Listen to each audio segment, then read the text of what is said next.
নমস্কার বন্ধুরা, আবার আমি সুমিতা রান্নাঘরে একটি নতুন রেসিপি নিয়ে চলে এসেছি। আজ দেখাবো আপনাদের ইলিশ ভাপা।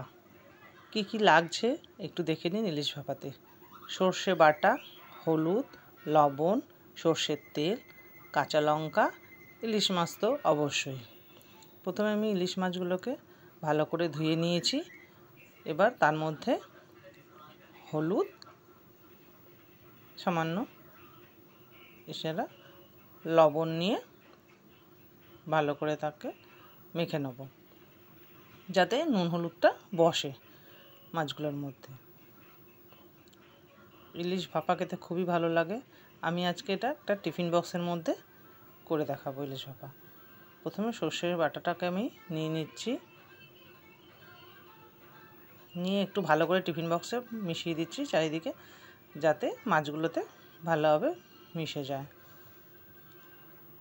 আমি ইলিশ মাছ এখানে সব কটা নেবো না, আপনাদের অল্প কটাই পিস দিয়ে দেখাচ্ছি।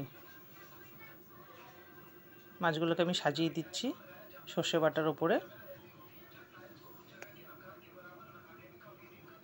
কেন ভাপে করব তো, যাতে ভেঙে না যায়, তার জন্য সুন্দর করে সাজিয়ে দিলাম।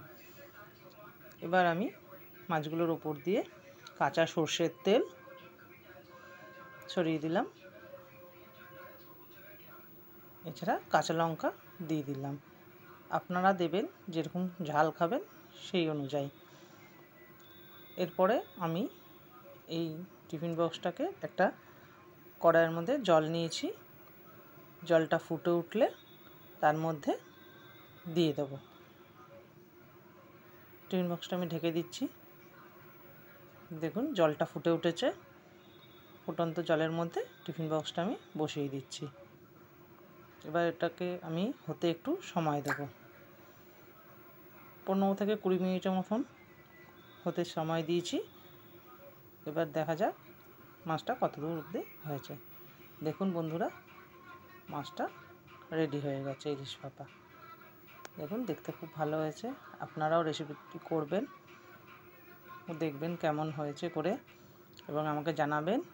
অবশ্যই আমার এই রেসিপিটি যদি আপনাদের ভালো লেগে থাকে, আপনারা কিন্তু লাইক, শেয়ার এবং সাবস্ক্রাইব করতে একদম ভুলবেন না। আমি আবার আপনাদের কাছে একটি নতুন রেসিপি নিয়ে আসব।